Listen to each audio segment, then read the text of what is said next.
Live in 5, 4. Good afternoon, good evening, everyone. I don't know who streams are live yet. We are still getting set up. We had I guess, a couple of technical hitches to get started, so we're just getting set up. So just be patient for a few moments while we do that. Are you guys good? I think mine is not.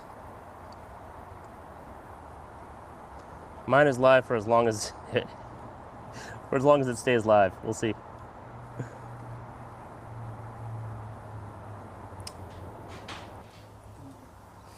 I think that I might have messed up the API or the I guess so. screen Clay, cap. you're trying to go live on yours, right? Yeah, but it's just me. So that is not right. So I guess, while Just Clay's just getting set up in the background, let me give a few hellos. So good afternoon, Cyberdog. Who else have we got here? It's me XT. Hello from Texas. Hey Vasil, good afternoon or good evening. You're UK based, so you are in the evening. No, unfortunately, I guess I know Clay was going to do this, but he's a bit preoccupied. So unfortunately, unfortunately, Cody can't make it this evening. He's been dragged away slightly. He has put a few comments in some of the chat windows, so he won't be with us on this one. So please don't disappear. I know Cody's not here, but you have the rest of us at least. So yeah, we can have a chat this evening. Who else have we got in here? Hey Rich, good afternoon or good evening to you as well. Kevin, Nerd, yeah, we can see us all. Hello Network Guy. Harold from Netherlands, so hello, good evening to you all. Did you manage to get it sorted, Clay? Yeah, I'm almost there. Give me 1 second. Cool. I'm going to give a shout out to some of your viewers, Clay, in your chat window while you're getting sorted. Cabe, see, it's really annoying because they don't use the names anymore. They use the handles, so the names are a bit interesting. Kaiser Consulting LLC, good afternoon. WM Comprev, I will absolutely butcher names, so I apologize from now. America's Young People, hello from Wisconsin, or Wisconsin, if I should no T on the end there. Is that? I'm not even. Yeah, Lathan Bagley. Good afternoon. Hello from Mississippi. And yeah, Rich, going back to your comment, you are right. Jesse is on the road somewhere, so he's very kindly taken time out of his very busy morning to join us. So if he goes a bit robot or a bit pixelated, you know exactly why that is. yeah, my live stream didn't even go live on the event I created, so things are all I can. funky. I'm pretty sure I can see yours as live. I just can't see Clay's at the It's moment. live. It's just not on the Yeah, I event that can't. I set up. I don't have the go live button for whatever reason. So did you? Sorry, guys, this Uh, is live troubleshooting. Did you yeah, select the right stream key? So you know the stream key at the top where I you did. created a new one. Make I sure did. that one is selected because you've probably got multiple stream keys there. I can't get back into the manage screen where I'm in studio. I can, when I click on the upcoming, it just brings me back into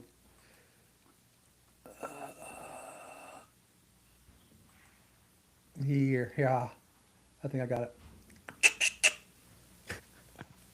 So Jesse, there's a comment on here saying your glasses are taking all the bandwidth. That's from Terry. But anyway, let's Nice. while Clay's working on that on the background, let's answer a few questions. So we're going to have a general chat like we normally would. We'll try and answer as many questions as we can. But if we are unable to, and if you really want something desperately answered, the super chats are there. Feel free to pop in a super chat, and yeah, we can try and get your question answered the best we can. Let's have a little look. What have we got in here? So Cyberdog's saying, I heard this stream is where everyone is gifting me 10k in UI store credits. Unfortunately not, but we will take any store credit for the UI store that you want to send us in form of a super chat or anything else of our whatever we accept. So feel free to do that. For those that are just joining now, yes, unfortunately, Cody isn't going to be with us this evening. He has been pulled away to work, so he has said he will be here in the next one. You might see a few comments. You might see a few comments from him down. So he is around, but yeah, I guess he's working at this point. Will any? So there's one question. Will any of you guys review, unbox the UI Universal stand? I don't think I have the Universal stand. Do any of you guys have the UI Universal stand? No, I do not. And I've got all my gremlins worked out, so sorry about that. Thank you, Monty, for There talking we through go. that. There we go. So I guess we are now live across all the channels, which is good. Yes. So do you want to? I guess do you want to kick us off, Clay? I have kind of, Yeah. stolen most I of think the you, intro, but you I, want to kick us yeah, off? I think you've said everything we need to say as far as the intro. I mean, obviously, I think pretty much everybody knows all of us at this point. So it's Jesse, who from a little bit of a background story. Jesse covers more tech than just Unify. So Jesse is probably more well-rounded than all of us as a general tech YouTuber. So he covers everything from Google to Unify to you know the, everything. He's got Meta glasses on. He's the resident. I cover all the nerd stuff, and we lean on him for that kind of knowledge. He also tests out all the Unify stuff. So we're all friends in the background. When we're doing our videos and we get stumped on something, obviously we all call each other. And Jesse is part of the crew. Monty obviously is, and Jesse is in California. I'm in Florida, and Monty is in the UK. Somewhere in Obviously, the you guys UK. all know Monty. What? Somewhere in the UK. Just somewhere. Somewhere in the UK. We're not going to say where he is in the UK. It's top secret. But I, anyways, obviously, you guys all know Monty. I Monty's would Inside I would say Wire. try and guess where I am in the UK, but I'm scared people will actually go and look for me and Yeah, find yeah. me. You I'm don't sure want it's not to. hard, but I'm sure I'm sure they probably will. You don't want that mojo. But yeah. So, anyways, as Monty said, Cody is on a job site today. You may have seen some of his social media posts. He is doing a access install, an enterprise access install, and the customer asked him if he could do 6 additional doors today. And instead of redeploying, he said, "Yeah, I should probably do that while I'm here on site." So he is busy doing the stuff that we all do videos about for real and getting paid to do it. So awesome. And but he's not going to be here today. But we are here to answer your questions. If you have any questions too on any of the different uh, channels that you're on, please put them down in the chat. We'll try and get to everybody's questions. I'm sure, obviously, you're going to have a couple of questions about the things that everybody's been asking us about lately, and we should cover a little bit of that stuff as well. But anyways, Monty, you have anything you want to cover right off the bat? Yeah, I mean, I guess it's been a little while since actually, when did we do the last one? Probably in November sometime or very late November. I think it was after Miami. We kind of got That's right. together and had a bit of a chat about what happened at the UWC. But it was a busy end of the year, and then it became a very quiet start of the year. So there's Yes. been a few releases. There hasn't been too many as to what's been around. So it's been an interesting start. I think the first one is probably the elephant in the room, which even we didn't know right up until it got announced, was when the G6 Pro doorbell was coming. I think we were all just as excited for that to arrive, and yeah, unfortunately that one has been delayed. So for anybody that doesn't know about it, the G6 Pro doorbell has been delayed, or the G6 Pro entry, should I say, is the right words for it. That one has been delayed until March. That Not one a is. doorbell. Oh yeah, Yeah. it's an access device. It's an entry device, I should say. It's not a doorbell. You're right. So yeah, that one's been delayed till March. So unfortunately, we are going to have to wait a little bit longer for that one. And that's a DDR RAM, a RAM issue, a sourcing RAM issue, I think they're having there. Which, Yep. uh, having been Obviously I run an MSP, and having been through 2025, 2026 so far, I just hope that that's not a harbinger of issues to come. Ubiquiti in general has been pretty immune to shortages of RAM per se, or RAM price increases. Let me say it that way. For us that are sourcing PCs and servers, um, the pricing has been crazy, and not only is the pricing been crazy, just not sources at all. Like you just can't find anybody to source certain things. So Ubiquiti's been pretty immune to that. They've also been pretty immune. I mean, there are some tariffs on some devices, but just across the board, they've been pretty good to that. But I am concerned, if for us, we're letting our clients know it doesn't look like there's any resolution to that RAM issue in 2026, and probably not in 2027 issue either, just because we're still having people pulling out of that market. Producers pulling out of that market, and not anybody building. And so, I mean, that can change obviously with with some policy change, and or China decides to start getting in that game or whatever. But it does scare me a little bit. What say you guys?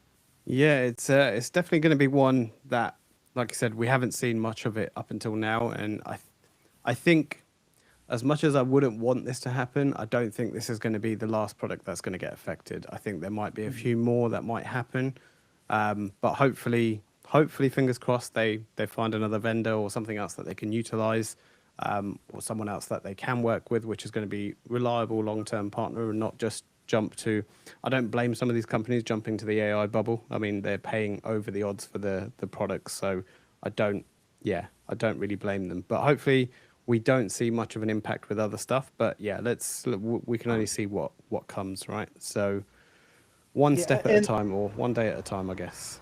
and the flip side, and you don't see Ubiquiti doing this very much, or Apple for that matter, is raising prices. That's the other thing is, okay, you can't find a quality provider of this device at, let's just say it was $200, but I can find one now if we go to 229 on it. And I wonder, I wonder if they ever, it hasn't been their tactic at all, in the past, but, is that necessary?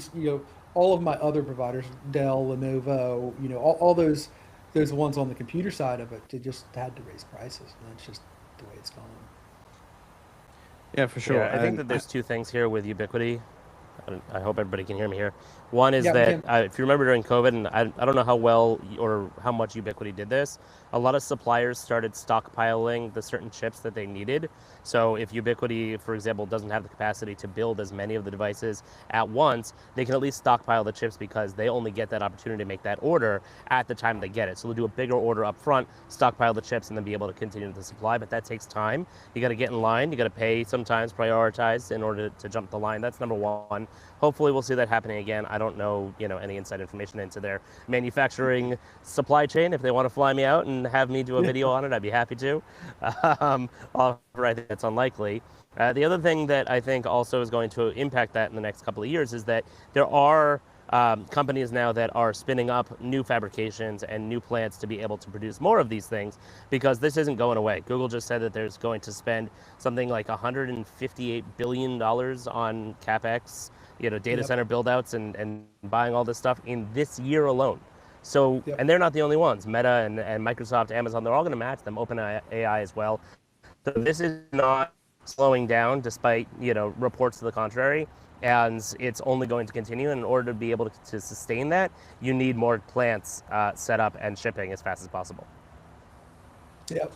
Well, it'd be interesting to see, and we don't have any intel into that side of things, but one thing that we do all hear, all three of us and Cody as well, hear all the time is about keeping things in stock. And there's a lot of opposing forces here. Where something's got to give somewhere, right? And so it'd be interesting to see how it plays out over the next year. I mean, as a home labber, um, Ubiquiti has been one of the few bright spots in home labbing over the last 12 months. If you're going to build your own PC right now or servers or compute or whatever, it's really difficult to justify the prices of things right now. So we'll have to see how it plays out. I think one of the guys in the comments has sort of said Apple RAM price upgrades or Apple RAM price upgrades look quite reasonable now, considering the prices they are. So 100%. Yeah, everybody did that. Guess Apple gave a bunch of creators the three $10,000 machines, and I was thinking to myself that $10,000 machine seems almost like a deal now. I mean, that's that's a nerd talk retirement there, package right there. justifying. But yeah, it was $10,000 a year ago, and it's $10,000 now, and it might be $10,000 to make your own. Is comparable. So Did you yeah. see Jeff Geerling's video where he had to pack them up and return them? Yeah.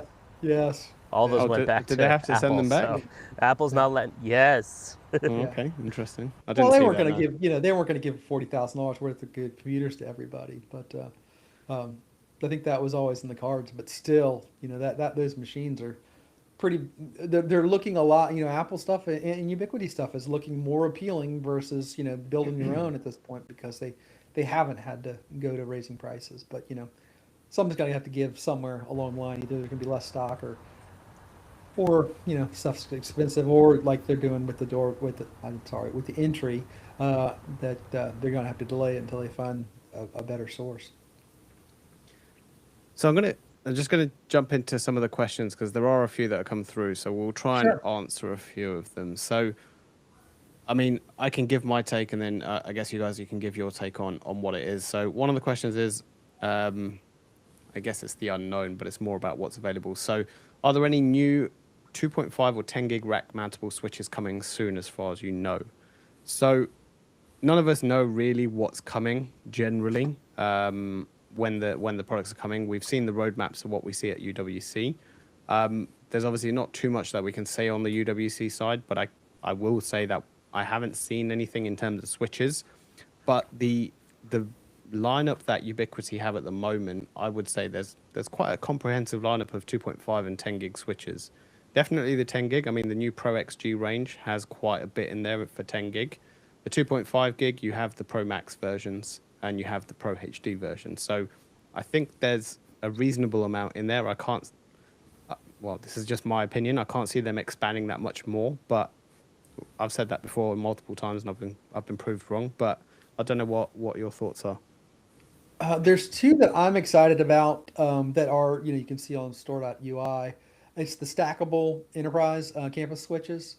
I'm dying to get my hands on a couple of those. Those are multiple $1,000 switches. Most people aren't talking about those ones, but those ones we do know are coming, and we are excited to take a look at it. I wasn't at the World Conference, but was there's some audio stuff that I have not seen. Was there any switches in the audio stuff that they did it?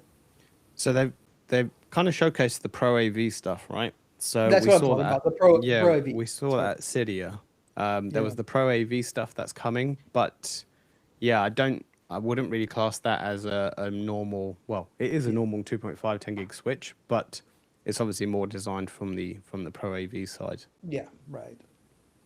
Yeah, it's thin pickings right now as far as new switches on the horizon. I don't know of any other than the stackables, which I'm dying to do. We're doing a data center, redoing our data center, and I'd love to put a couple of those in my data center.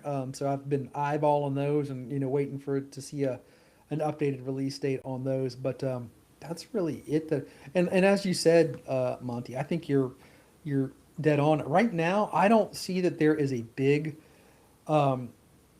there's a big gap. The one thing that I would like to see is maybe an ag switch between, and I said this in one of my latest videos where I was doing something or other, but on the aggregation switches right now, I really like that 25 gig aggregation switch, but it's the Pro XG aggregation, but it's 2400, and then going down from there, it's 899 to the high capacity. I think the original ag switch, the USW aggregation, which is a great switch. I think that was a lot of people's first step into 10 gig, but that's 5 or 6 years old now.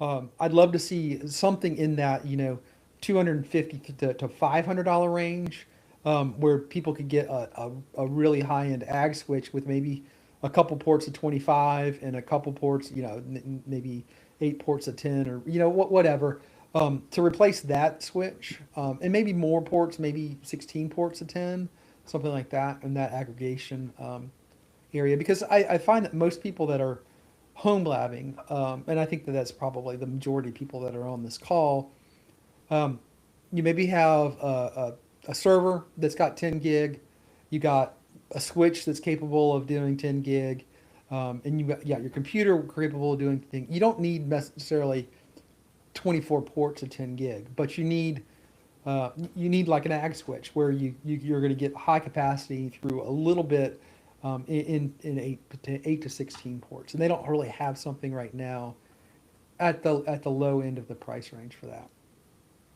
Yeah, definitely agree. That a small little, I guess, even if it's a compact, like a 12 port, 25 gig, 10 gig mix, that can do layer 3. I think that's a key bit there. Right, We need it to do layer 3. Exactly. It's the stuff that you see, people are do a lot of the MikroTik and other brands. They just have like a little ag switch that's got 10, 12, 16 ports on it, that's capable of that high throughput. That's not the $1,000 switch. It's the $500 switch or less. Yeah, for sure. Just one. I've just got a few people asking about the UWC. So, sorry, I'm just going to mention a quick mention of the UWC. So, there is a few shows happening in Europe around the 20-ish mark, around April time. I'm just literally pulling it up so I can give you the exact dates. But events.ui.com, you can quickly go to there to have a look. 21st of April is in London, and yes, I will be there. So hopefully I'll get to meet some of you guys again that are going to be going. 22nd of April is Paris, and then 23rd of April is Munich. No doubt they're definitely going to be doing one stateside. I just don't know what that looks like just yet. I'm sure they'll release the dates maybe later this year. I don't know if they're going to do anything mid-year this year or just wait till the end of the year. But I'm sure, no doubt, the guys on the other side of the pond are definitely going to be wanting to go to there, wherever that might be. Most definitely.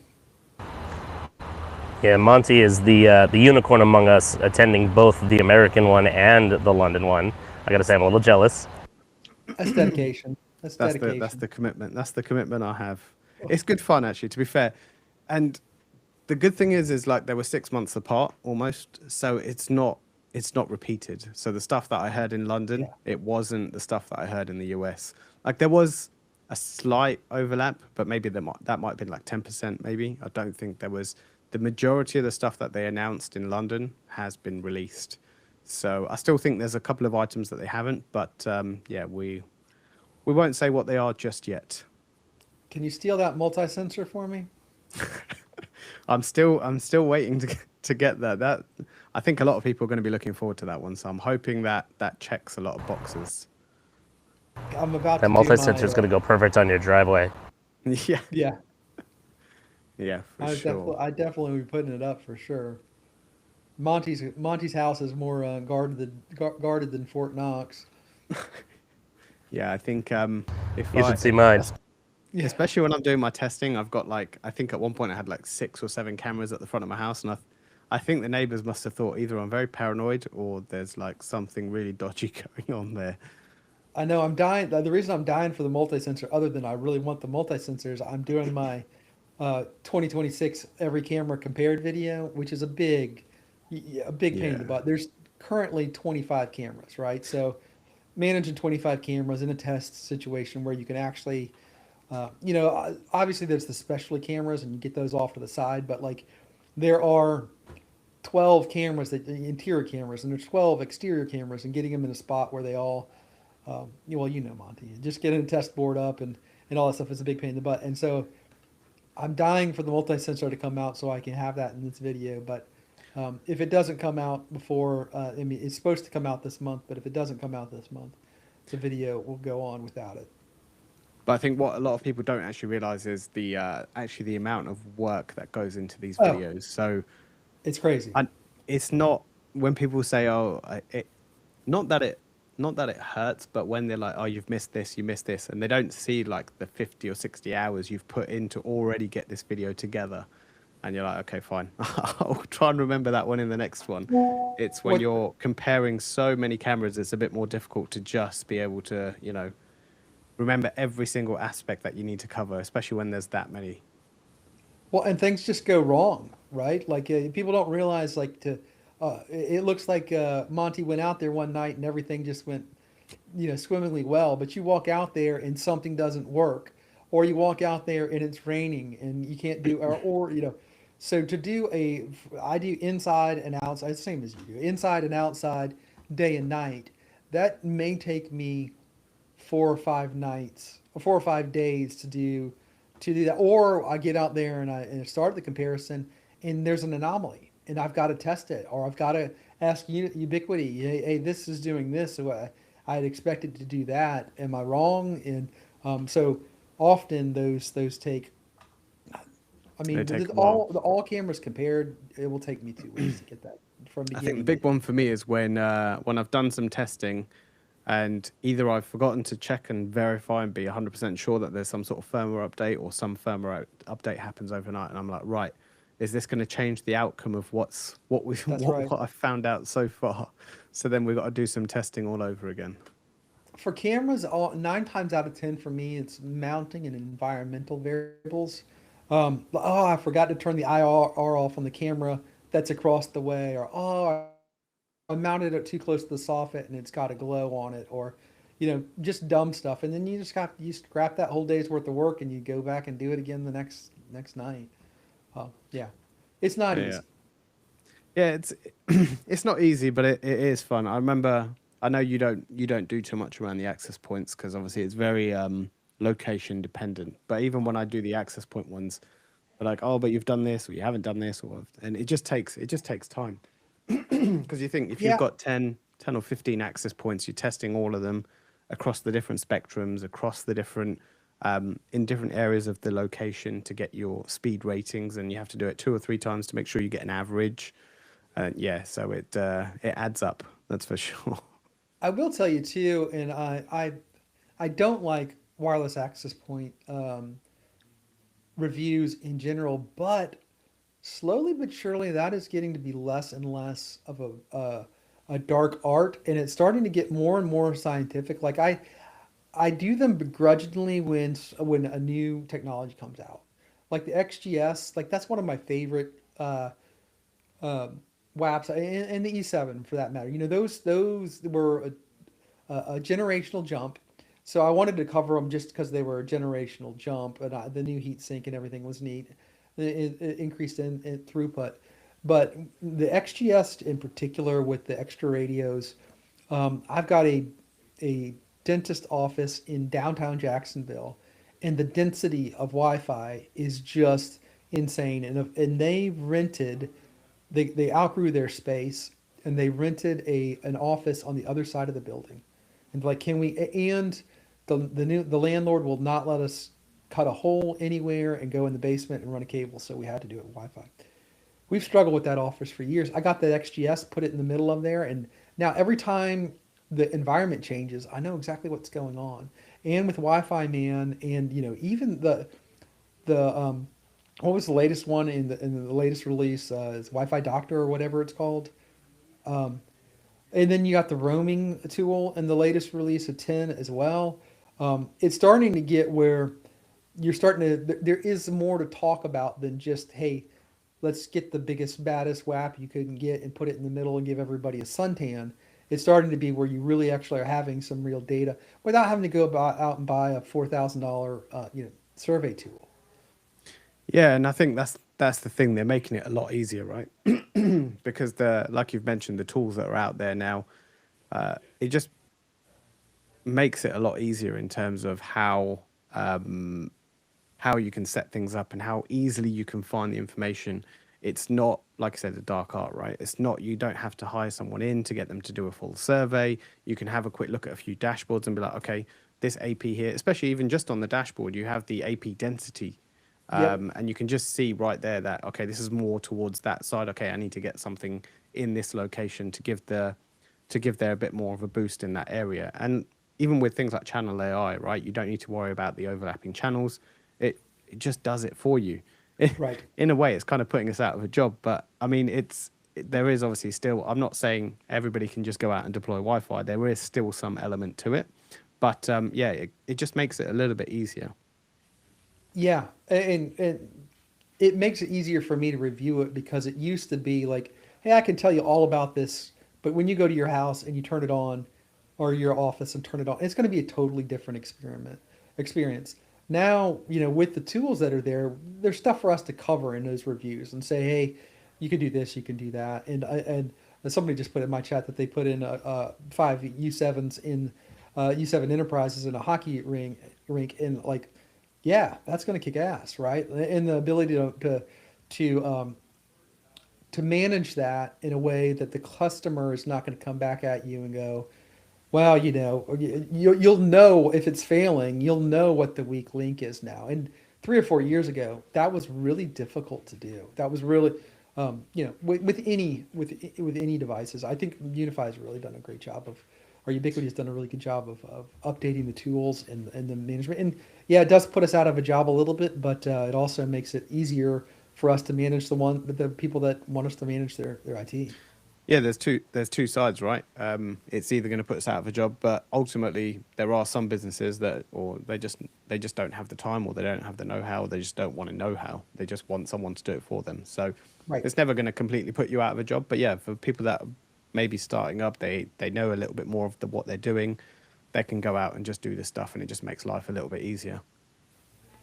And having the AI just turn on by default, like, that just, yeah, just, it does Yeah, great. definitely. I'm just having a quick look to see if there was anything else. I did see one. I did see another question. I'm just trying to find it. So generally, Oh, when I do my streams, I have my questions on the side, but that tracks it for me in terms of what I've read and what I haven't. At the moment, I'm using the YouTube ones. I'm like, I don't. I'm trying to find exactly where I am. Um, I got a so question that I think is pretty cool, and I need to find this guy's site. Cody actually turned me on to him. I said, "What do you guys think about prospects for Unify Access leaning further into residential form factors? Having door locks and garage door openers would be really nice." And there is a young guy that is doing like a series of residential, like he's got a sliding door lock. He's got yeah, just some really cool, like he's thinking outside of the box and using third party locks and triggers, push to exit buttons with access. And I'm like, yeah, this is really cool. This is really, really cool. I do think um, uh, that Unify is going, or that Ubiquiti is going to get more into the home game. I think that that makes a lot more sense. You've got you see with the entry stuff, you see with the light stuff, which is meant to be like, hey, I've got this door here or this door there. Um, I think that there is going to be more stuff, more home automation stuff. I see, the SuperLink stuff coming in. There's an ecosystem there, that you're going to be able to use integrated in with Home Assistant or other third party stuff that I see coming uh, the down the is I that found the the guy. I found the guy's channel. is it So off the clip? I'm going to post it in a few of the chat windows. So the guy's channel is called Off the Chip. Off the chip? Yeah, yeah, yeah. Thanks. Adam, guy in my chat mentioned it. Yeah, yeah, Yeah, so I mean, I've seen some of his stuff, but yeah, I agree with you. So the residential stuff, he's doing a really good job in terms of, and he's going through the full process, right? How he runs the cables, how he gets done. Now, for us on this side of the pond, it's a little bit easier looking at you guys when most of it's made out of wood, you can just drill down and get to it. When it's made out of brick or block, or there isn't a stud wall there, then it gets a bit more difficult. But yeah, I mean, he's doing a really good job, and those locks, they sit cleanly. The finishing of his work is really good. So yeah. if you haven't checked it out, it's definitely worth having a look at. I will second what you're saying there, Monty. Uh, is for our MSP, we do mainly dental, and dental offices in the states are often in old residential houses that they've converted to offices. And so I've had 30 years of fighting with the impossible installation of wires. Um, so that is one of that's the biggest challenge in residential stuff is when we go into commercial buildings, there's hung ceilings and there's the walls are generally made for to be modular and for people to come in and do changes to the interior structure over time, meaning the trades like us. um, in a house, they don't necessarily build it with that same modularity in mind. So getting from one side of your house to another side of the house with the wires to do access, or just try and get into a door jamb, right? Like that's there's the double jacks there, and there's a header, and like you may fight all day long, and then still have to do some drywall fixing to get to those areas.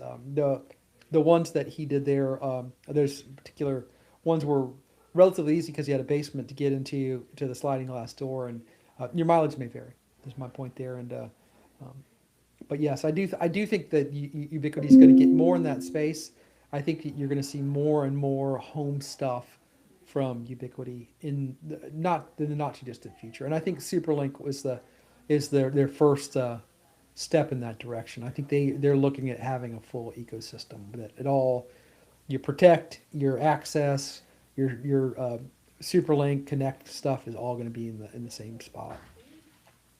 Yeah, and I think also they're trying to find that balance, right? Because there's always that bit for commercial and there's that bit for residential, and I think they're trying to, well, from an outside lens looking in, it looks like they're trying to find that balance between the two. There is going to be some elements where you're thinking, well, this isn't very residential, or this isn't very commercial, but not everything is designed for what you think it's going to be intended to be designed for. There's going to be use cases for some products. There's going to be use cases for other products. It's just the way it is. For a lot of people, they'll be wondering. I mean, some of the questions I seen, like I'm talking a little while back, when the Pro Max switches came out, is well, why is there a mix of ports? I mean, well, in some instances, that's useful for some people. Not everybody has 2.5 gig to every single device. I might have some cameras which only have a gigabit, even though they don't need a gigabit. Like, it's just some things like that. Like, it's not necessarily because it doesn't fit your use case doesn't necessarily mean it's not useful for other people or other use cases. That's right. And I think there's been over the years, I think there's been a lot of maybe confusion. They'll do something in residential, and the people in the enterprise space will get mad, and they'll do stuff in the enterprise space, but I think they've made, as much as we like to make fun of the names that they make, and that they have too many names. I think they're starting to you're starting to see the vision of, you're going to have some ultra stuff, which is the ultra on the least expensive side. You're going to have some enterprise stuff on the most expensive side, and you're going to go down. From that, you're going to go to XG. You're going to go to Max. You're going to go, and you can kind of go through those tiers, and everything may not be applicable in every space, but I see some of that Superlink stuff, and I say, man, that would work at home. That would work at the office. And I think their vision, to me at least, is a little bit more clear than it was 3 or 4 years ago. Yeah, I think they're starting to sort of not standardize their naming conventions, but they're starting to kind of keep in those areas, right? So I think that once they're stuck with the naming convention, I might be eating my own words very soon, but they kind of stick in that area of what it is. There is one thing I've just seen in my chat window. So Terry said, "Did you guys see any of the Did you guys see an Elgato employee is developing a plugin for Stream Deck for Unify Network?" So I haven't seen that, and I would be very interested in seeing on what that's all about. But I don't know if either of you have heard I anything. have not. I'm a guy. I have not. But what I will say, and this is pretty cool. I've seen, and I've got no inside knowledge here, but I think that Ubiquiti is pretty open to working with third parties, and I think that their roadmap is to have third party integrations where a company like Elgato in Unify, I think, or Ubiquiti, I think that there's some synergy there that they would lean into. Home assistant stuff. I think there's some synergy there that they're going to lean into. I don't see them being protective of the ecosystem. I see them as being pretty open. Obviously, they have to be a little guarded because they want to make sure everything works.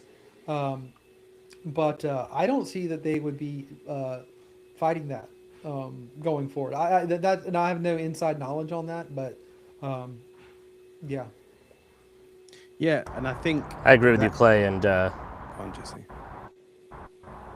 sorry, I was going to say that I No, agree, and I think that as we see more of the API being unlocked and opened up for folks to be able to work with, we're going to see a lot yeah, more integrations like these.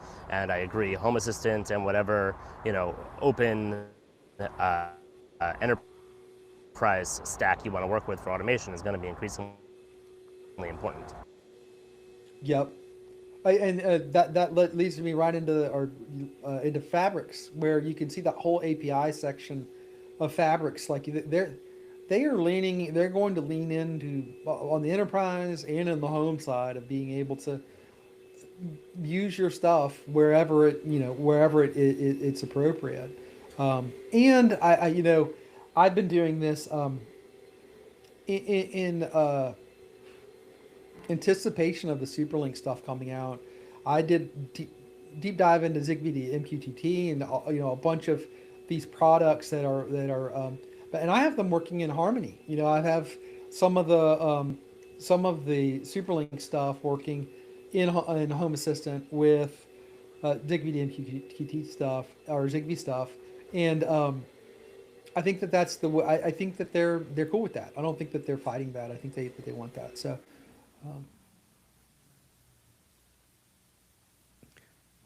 so I'm just scrolling through some of the questions to see if there's anything else that we can answer.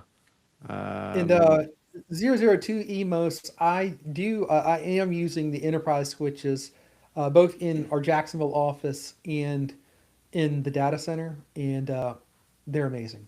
Um, they're expensive in just general terms, but they're super inexpensive for what they are. So it's hard to call something that's $2,000 or $3,000 inexpensive. But they're amazing. At my office, I was just talking about doing the all cameras compared. I have got those little I'm gonna butcher the name of them.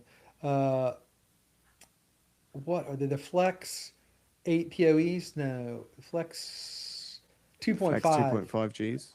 Yeah, and I power those off of the enterprise uh, the enterprise campus 48 PoE, and because they're plus plus plus, and so I have a workbox on the roof with eight ports going to it with just no power, just one Ethernet cable going to it, and I've got one on the workbench, and I've got one that's going to go on the in the front of the building. Um, they are amazing. Basically, my whole Jacksonville office is working off of the enterprise campus 48 PoEs, and they're amazing. Now, I mean, what are they? They're $3,500 switch. So, um, but man, the cool thing about it is every port does. You're spending the money for it, but they're amazing. Yeah, they're definitely a piece of kit. That's for sure. It's not something. Well, there are people that probably do run them in their house, but it's not something that you're going to see very ordinary. Not like some of the other switches where you might see it, but if you are doing some serious work with it, then yeah, they are quite a piece of kit. Yep. Um, I And do for most have. people, yeah, Sorry, go you on. don't need it. Yeah, for most people, you don't need all Yeah. Um, so I've got someone asking, do you have any information on whether Unified plans to implement call queuing in Unified Talk? So Unified Talk has been a little bit quiet on this side. There has been a few updates. We don't really get any insight as to what's coming with this sort of stuff. Um, yeah, so I probably couldn't give you too much on the Unified Talk side. I know those feature sets are still being built out, and there's probably a lot more coming, because obviously it's there, but it's not. I don't think it's fully there, ready for prime time just yet. So I think they're still building out some of the feature sets, and for your smaller deployments, possibly maybe something slightly larger. But yeah, I think the kind of unified talk side, there's still a bit of work to be done on that side. Yeah, I'm not a unified talk guy, so Cody's the guy here. Cody's the guy for the questions that Yeah, for unified talk. yeah. There was one other question that I saw. I have a few questions asking about the new UDMs incoming. So for those that know how to do a bit of Googling, you obviously would have seen stuff around on the internet about what happened in Miami and what was mentioned. So, I mean, there's obviously not so much that we can say on that just yet. We don't know when they're coming. We haven't been told anything specific around them. But yeah, just watch this space, I guess, is all I can say in that area. I just don't know what and when. I don't. We wouldn't be able to commit to any timelines. Yeah. I'm just trying to see. Are you more of a stable connection, Jesse? Yeah, I give up and went inside. How does this sound? There's Just a a bit of little bit of background background noise, noise. but you're good. Yeah. But other than that, I think Background we're noise is the good. problem. There's going to be crying kids here. Yeah, Yeah, dad that's. life. I'm Hey, sure that speaking of which, that whole travel router thing, that kind of blew up. Everybody got a little bit upset about that travel router thing. But I thought, Jesse, I thought you had the best. Um, First of all, I loved your review, and second of all, we're all friends and we're talking, and we knew that you were going on a long international flight from uh, a long, long way with your children, and you used the UTR on that flight, which was like the day it came out, right? So we had the little inside baseball. We all had the UTR a few days before it went live, and we were all testing it together and playing with it, and texting each other and saying this and that and the other. But Jesse was the first person of all of us that really used it in the wild on an airplane with his children, uh, flying from California to Israel, which if you don't know, that is, um, well, there's a special place in heaven for anybody that can go on that flight with children. And so uh, Jesse was able to get on the airplane and just make that all work. And we're like, he's chatting with us from the air, and we're like, it was really killer. Um, can you Paid expand Wi-Fi, no upon that? less. Yeah. Yeah, so it was just really, really good timing. I had been planning that trip for a long time, and then I got on the plane, and I was like, hey, I don't know if this is going to work or not. Paid Wi-Fi, we'll see, and we was able to connect it up. And each seat, because it's such a long flight, each seat has power, so I didn't even have to use any of my batteries. I just plugged it into the seat power, and I was able to, through my phone, connect to the landing page for the airline Wi-Fi, buy a single Wi-Fi pass, and then be able to distribute it to my 7 other devices. And it worked great. I mean, it was buried under the seat, so the range wasn't as good as it could have been, but nobody complained. And I wasn't doing any kind of video streaming really on it, but I was able to keep communicating everybody, all their devices at the same time were able to use a single connection. And now some people brought up the fact that yes, if you have a single connection, you're going to get throttled to the speed of just that connection. And some, or most, I imagine all airlines are probably throttling down per device, because that's the smart thing to do, especially those who don't have Starlink powering the internet on their planes, because they really don't have the bandwidth for it. But even with just that setup, it still worked just fine. It's awesome. And I think, yeah, I think speaking of that, I mean, it did get a lot of stick, like you said, when it first got released. I mean, there was a few features, yes, that weren't there from day one, which a lot of people probably complained about. But I mean, Ubiquiti were quite swift in their firmware updates. Within a week or so, we saw the WireGuard update. We saw the. That's right. I didn't think that the boot time was a bit of an issue, but that was just my testing. I mean, maybe I'm a bit more patient than other people, but obviously some people weren't very happy with the boot time, so they seem to have put something in that. I mean, they've been fairly swift in terms of what they were doing. I know they definitely wanted to get this out quite quickly, or it looks like they wanted to get this out quite quickly, I should say. So, but it's turning into a good product. People need to realize the price point of this as well, right? And it's $79. It's not going to be. I think they're good. they're a good competitor brand just to release something new, and that's out for pre-order now. So that's the Wi-Fi 7 mobile version, and I don't doubt this is the first of their lineup. I don't know for sure, and don't take this as my speculation, and I think you guys will agree. This probably is the first of a few more products that will come out. We might see some more travel routers coming later this year with 5G or whatever it might be, whatever battery pack, whatever you need with it. So it's possible that there will be more coming, and yeah, I think that would be that'd be my take on it anyway. Yeah, 100%. I think, and I did that. There was a lot of negativity in a couple of Discord rooms about that release, and I did a video on just they were calling everybody shills and saying that stuff was, you know, just we're all just positive about it. I think we're pretty good. First of all, we can cover the shill thing if we want to in a minute, but we're pretty good at calling balls and strikes.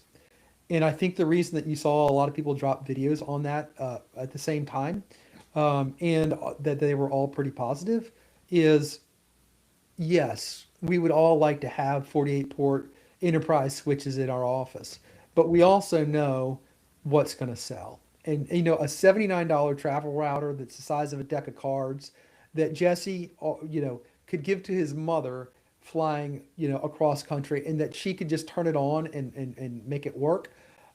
Yes, it's not the Wi-Fi 7. Yes, it doesn't have LTE built in. Yes, it doesn't have a battery. Yes, yes, yes, yes, yes.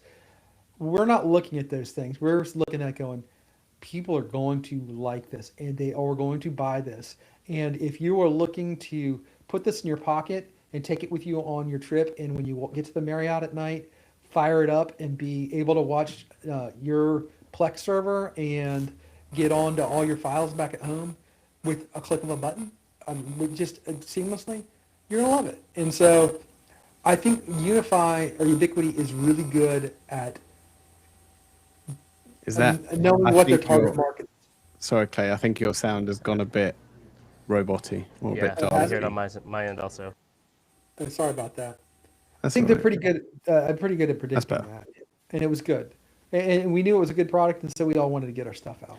And I think you kind of nailed it, put the nail in the coffin there when you said like Jesse can just give it to his mom, and you have people coming out saying, well, I can't configure this, I can't go into a web interface, I can't do split tunneling, and I'm like, this is Unify's ethos, right? Making things simple, making things easy. They don't want you to be able to tinker with everything changing. If you want to do that, go find, get yourself another product that will do that for you. But if you don't, it's a case of just keeping things simple. I can plug it in, it connects to my house. I have a G6 Instant with me. Great, I can record my room, and it's just one of those. It's just one of those things. I've always been I like to think I've always been a half glass half full kind of guy, if I can get my words out. But I don't tend to spin everything off into a negative. That's just the way I am, and that's why there's a range of reviewers. Other people will look at it saying, okay, it doesn't have this, it doesn't have this, it doesn't have this, it doesn't have this. But I'm not that kind of person. I'm more of a, oh look, it has this, or it has this. I can do this, I can do that. So yeah, that's I guess that's why there's a whole variety of different content creators, I guess. Yep. And to Clay's point, I literally just bought one for my in-laws. So Yes. yes, 100%. And I'm with you, Monty. I'm also the type of reviewer. I review what's in front of me, not what's promised or could be. And I am genuinely excited about it because I love the space and I love tech. There are some times where, like, sure, I'll be disappointed in something and I'll say so, but I'm not going to dump all over the product because they didn't make it everything I dreamed of. They know what they're doing, or they think they know what they're doing, or, somebody wants to try something new, and so they put this thing out, and it is what it is. That's the release, and we can criticize them, sure. If something generally doesn't work, we usually talk about it. So, to each their own, though. Subscribe or don't subscribe. Yep. Exactly. And I Exactly. said in my video, and this is probably shame on me, is I'm busy. If something's not good, I'm not doing like I'm not reviewing a piece of junk. I'm just not going to do it. And it's not just for Ubiquiti. It's for anything that I review. If it's not cool, what do I don't want to trash somebody. And if it's a Ubiquiti product that I just don't have any interest in, I didn't do the UTR because I didn't have a use case for it right then, and I didn't want to just drop something on it. So for me, there's not for all of us.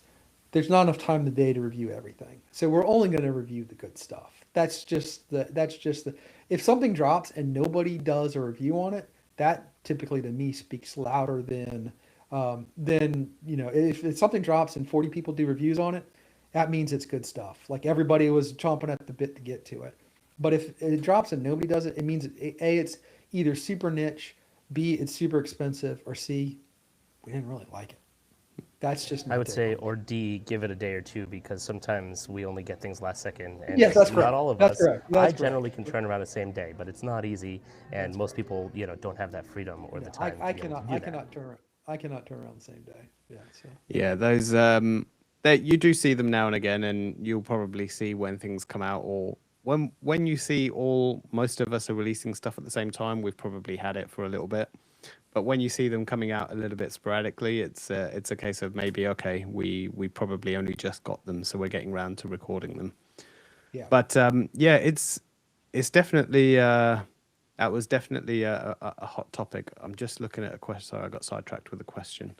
I'm getting a lot of like fabrics and MSP stuff, and maybe what we should do going forward with these. I mean, we'll continue to do these. Is maybe go, hey, we're going to go enterprise on this one, or hey, let's talk about access on this one, or let's talk about protect on this one, because the three of us, the four of us we can chat all day on a bunch of different things, and we'll meander all over the place. I would like to jump into fabrics and stuff, but that's a pretty big topic, and it's going to take a bit of time to do it. And honestly, you haven't seen me do a fabrics video yet because that was stage one of fabric. There are going to be more and more fabrics coming out, and I think I wanted it to be a little bit mature because I'll do one that's a little bit more towards the MSP space. I'm getting a lot of questions about provisioning and uh, the no touch provisioning and the having policy rules tables that you're able to apply, per site, having default policy rules, and that kind of stuff. That's stuff that is in the pipeline for fabrics, and I'm just waiting for fabrics to. I absolutely. Don't take me not doing a fabrics video at this point as I'm not super excited about it. I'm just waiting for it so I can do a more um, robust video on it for the MSP space. And it's coming, and it's not coming in like years. It's coming in the next months. It's really cool what they've got planned. Yeah, and I think That'll they be a were. Clay DPC 45-minute video. Yeah, that's right. That's right. I'll do a Monty special.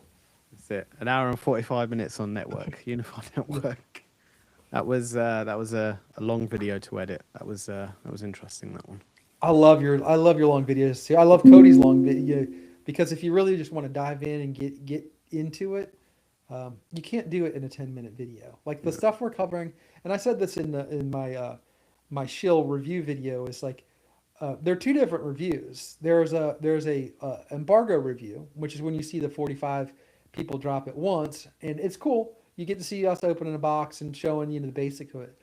But to watch a Monty video where he's mounting 9 cameras and spending 5 days doing it, or he's going deep into, or Cody, or Jesse for that matter, that you're really, really diving into something, those take time, and then you're not going to see that in embargo because we're just getting the latest firmware, and obviously Monty can't do it on a firmware that's not out yet, so he's got to wait for the latest firmware to be done. Like you just can't drop those at embargo. But I really enjoy those because if you really want to get into the nuts and bolts of what makes Network 10 awesome, or Net 10.1 or whatever we're on today awesome, it takes an hour to go into it all. And as much as we all would want to be able to drop everything and just do Ubiquiti videos, we do have we do have other jobs and families as well. We do. So as much as we would love to, we try and get stuff out as quick as we can. But I know there's some people that have been asking me for a few things for a little while. I have the new G6 enhancer. I know I've been waiting to test with that one, the G6 Pro Bullet enhancer.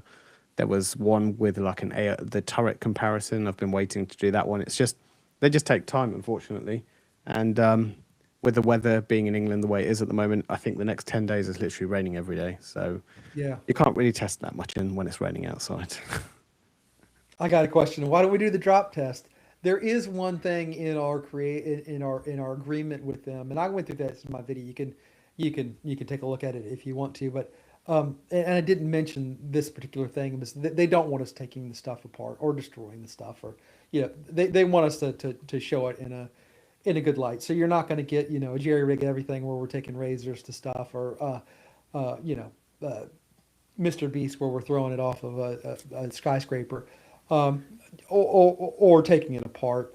And we can do all those things, but we can't do it on new release stuff. So there's a time frame there. I think it's 2 months where we're not allowed to do the things and we need to submit it to them for review before we put it out. But after that, then we could throw it off a balcony and break it and open it and do all that stuff. But honestly, to tell you the truth, it's not all that exciting inside of these Yeah, devices. and They're I not think there has really. to be some element of enjoyment in that. For me, I mean, I know some people like tearing down products and looking at what's under the hood. For me, that's not really my thing. I wouldn't mind. I mean, if people really wanted to see it open, I mean, there's people out there that do it anyway. Yeah. They can go and look at it, but that part doesn't really interest me too much, so I don't really do it. If I had a lot of requests, maybe I might start doing it and having a look at it. But yeah, it's not something that really interests me as such. Yeah. There is one, I guess, going back to the topic of the UTR. So Vassal mentioned with the release of the UTR, they don't need to make a dash cam anymore because people are making dash cams out of the UTR. So they're plugging in the G6 Instant, they're plugging it into a mobile app, Nice. into their mobile or their phones, and then they're just creating a dash cam off it. I didn't See the realize see the until I space started aren't. reading stuff about this, I didn't realize how many people actually wanted a dash cam, a unified dash cam. It's like, it's actually insane. Like how many It's not people just actually want unified. I this. used to be heavily in the Wise smart home space, and their Mhm. cheap cameras on the consumer side, and everybody like every day was constantly every stream they did asking and begging for a what do you call it, a drive camera. That's crazy. I've not gotten Uh, that request. yeah, it's just I guess, I mean, for me, I don't see it, but yeah, some people definitely want that. I've got another question asking about high availability on other switches. So if you're talking about MC lag, that is currently exclusive to the enterprise range. You can't set up NC lag on the other switches. I don't know if that plans to change in the future or if there is anything that's going to be coming in the future that might change that. As far as I'm aware at the moment, and I'm sure the other guys are probably the same, I don't think that's planning to change anytime soon. But yeah, that's unfortunately just for the enterprise range only.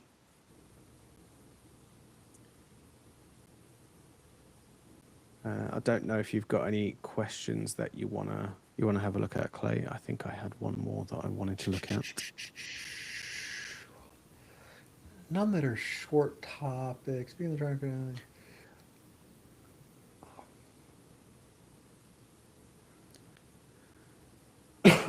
There's one here that says, "Is there a replacement for the enterprise access hub in the works?" Again, I think Cody's your guy for all things access anyway. What was the question? I didn't hear it there. I was reading the Is there a question. replacement for the enterprise access hub in the works? So Oh, the big 8 port, I guess, yeah, I don't think enterprise so. hub. I wouldn't think so. That's not that old. That's only It's probably what, about a 18 year, months old? 18 months old. Yeah, Yeah. yeah. I And think I some think people Cody's go putting on. one in right now as we speak, and Yeah, I he think is. Yeah. people are pretty happy with that. Yeah, and it does. I mean, it does what it's supposed to, right? So it's one of those things. You've got multiple doors. You've got the 24 volt battery backup. Yeah. So it's just one of those things. I think I literally just saw the time now. We have been going for an hour. So if there is anything pressing, throw it in the chat window. We'll probably, if you guys are all right, we'll stick around for a few more minutes and then we can wrap things up. Cool. So Uh, we will try and do one of these. We will try and do these. I wouldn't say more regularly because obviously trying to coordinate everybody's time is especially me. I'm the most fussy one out of all of us, I guess. Being on it, being in this time zone, so it's either late for me or really first thing in the morning for me. But yeah, I don't fancy waking up at 4 a.m. to do a live stream. It's not something that excites me as such. But yeah, it's one of those things that we'll try and at least do one once a quarter. I think that's something a Yep. good target. So maybe we'll have a few more products to talk about when we come back next time. Yep. Hopefully with a better We, internet somebody connection. was just asking me if we could have Lars on. I was like, I'd love to have Lars on, but he's the exact opposite. So he's 12 hours opposing me. So he would have to be on at 3 a.m. or so getting that worked out. Although I know he does go to Europe every once in a while. So maybe at some point we'll get Lars to come on here. We're all friends with him. Um, Yeah, that would be so that would be quite cool. And if you guys haven't been to his channel recently, obviously yes, he's been through a little bit of a misfortune. So feel free to a check little out his bit. channel. And yeah, I mean he's got a GoFundMe page and everything. So yeah, I think he's definitely got his hands full on that one. Yeah, Yeah, and I if was you're gonna not say he's got subscribed to other Lars, you priorities. should be. Anyways, he's amazing. His storytelling's great, and his tech is great. And I did see somebody just asked me, "Do you think Unify will ever make a thermal camera?" And I did see that video that somebody posted today, which was really good about doing a hike vision thermal camera with an AI key. Um, and the only problem was the thermal stream for detections. It has a live stream of real video, and then it has the thermal overlay. And the thermal stream is a lower it's a lower quality. So let's just say the stream was 1240 by 1080, whatever. The live stream's 1080p. Well, the thermal is 720p, and so the thermal doesn't get past the AI key. The actual visual stream does. So he couldn't get it to do detections with the thermal camera. Um, Really cool, because thermal would be a great addition to have.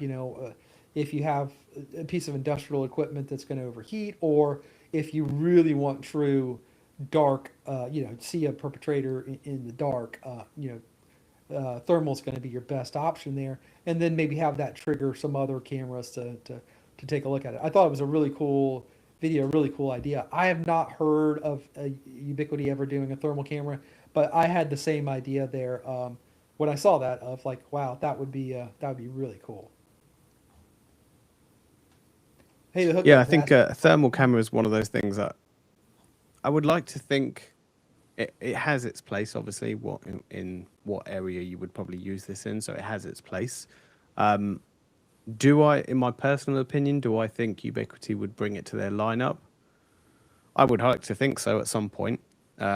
They would bring something like that. I don't think it's probably at the top of their list because I don't think it's the one camera that will sell very. Yeah, I wouldn't but you actually. know what? Maybe it might sell quickly, but initially, but I don't think it's one that at the top of their priority list at this point.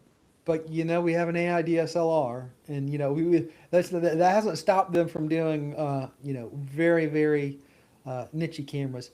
The hookup asked me a question, and I don't know the answer to this, but he said I recently set up a hub and spoke site to site and a couple of routing rules to be able to let my family in another state share Netflix and YouTube. Not that he's doing that. This is just a test environment without the nag. Any reason no one has covered. Um, no, and actually, I do that. I do that when I'm in Colorado, just because I want to be back here. And it's really easy to do. It's just with one click VPN. It's super easy to do. I haven't seen anybody else do a video on it because I don't know why. I don't I know if haven't it done it. would. It probably. I mean, there probably might be some legal implication in there because you're kind of telling people to. I don't think Yeah, you want. I don't think you want Netflix on your case with a lawsuit. But yeah, it's true. it's It's quite true. easy to do. I mean, you could kind of lead the horse to the water kind of thing, saying this is how you set up a route through your Yeah. mesh. But obviously, you can't tell them to drink the water. I mean, I But say yeah, I'm doing it when I'm doing it there, but I don't. I don't like it. It's just part of a video. I don't know. And if you guys aren't subscribed to the hookup, you should subscribe to his channel. He's awesome. He does some of the best reviews. He's crazy. He buys every bit of whatever tech he's doing. He spends bazillions of dollars on vacuums and projectors and cameras and everything, and does some really really thorough testing. So subscribe to his channel if you're not already. I don't know why nobody's done that video. Maybe it's one for the queue. Yeah, it would. It definitely that video would definitely do well, for sure. But it's just, yeah. For me, I wouldn't know the legal implications of it, and yeah, it's like I remember someone. I can't remember who told me. There was someone telling me about doing a video on Piehole, and there's some. I don't think YouTube like it that much, obviously. Yeah, 'Cause they you're also taking- do it in the home lab channels. You see very few people do the R stuff. You know, the radar and homar and the pirating stuff. So, um, Pretty but sure yeah, those are actively taken down if it's about yeah, pirating, or some of the Plex yeah. stuff even that's about your own content has been taken down. So you got to be careful. I got a question. If I wonder if they'll ever resurrect the Unify lighting or bigger floodlights. I hope they do. I would love to have a bigger floodlight.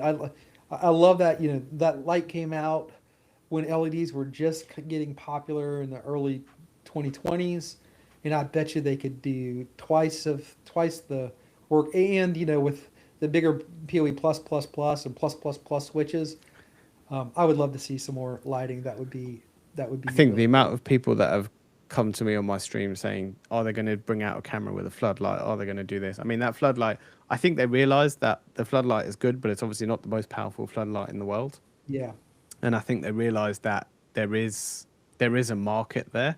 I just, again, it's in terms of the priorities of their company. I don't think that's their number one at the moment. yep, There's there's so much in that space that they can work on, but I think it's just there's focus elsewhere at this point. So they're just not going. They know that there's spaces to fill, but they just, yeah, it's effort, right? It's where do you focus? It's like when I yep, asked the question about the dream wall, as to what's gonna be the future of that one, and this was at the UWC. So Robert kind of said it was a good idea, but there's other priorities at the moment. yeah. I get it. I get it. And, you know, their niche stuff is tough, and they also get beat up a little bit when they come out with the niche stuff, and people will, you know, beat them up. I am super excited to see the floodlight on the 180. I think the 180 really needs that floodlight. So, you know, obviously it's just an add-on accessory, and it's not going to be the be-all end-all. But I do think that that's one that I'm excited to get my hands on. I'm getting Yeah, a we lot have. of questions about SuperLink and like home automation stuff, and without saying much there, I'd say watch this space. I think 2026 is the year that you're going to see a lot more um, Unify Ubiquiti stuff go into Home Assistant, and you're going to be pleasantly surprised with uh, their vision there. And you know, meet up with Monty and go to WDC London, and maybe you'll see some more of that stuff. Yeah, I'm sure you will see some stuff at UWC. So if you haven't signed up, events.ui.com, get yourself over there. I feel like this is a bit of a sales pitch, but it's not a sales pitch. It's a fun day out. Like if you want to geek out about Ubiquiti, or you want to see what's happening, then it's definitely worth the event. And obviously, last year I don't think anybody knew, well, I got to meet Jake, who's a former, well, he's now got his own LTT. channel now, but yeah, he decided to make an appearance at the UWC. So you don't know who will be there this year. Yep. And subscribe to his channel too. He's doing some really cool stuff. He's got a big Unify install he's doing right now as well. I'm excited to watch him do that. And he's also another great storyteller. He's wonderful. I mean, obviously, he learned a lot from the LTT crew, but his storytelling's amazing. I'm very jealous of his Yeah, he's got a ability. really good on-camera presence. Yeah, He's he does. He But does. yeah, I think we won't drag this out too much longer. Sure. We will probably call it a day there. So we will be back again soon, hopefully, and hopefully Cody will be able to join us next time. And yeah, who knows? Maybe we might be able to, once Lars gets settled down again, maybe we might be able to bring him across onto one of these as well. I don't know Yeah, how messy it will get when we start getting 5, 6, 7 people on here. I We might know have to just exactly. turn it into a round table, I think. Right. Well, we'll make it work. But yeah, thank you all for joining us this evening, and yeah, we'll hopefully see you soon. All right. Thanks, guys. Thanks, guys. See you, everybody.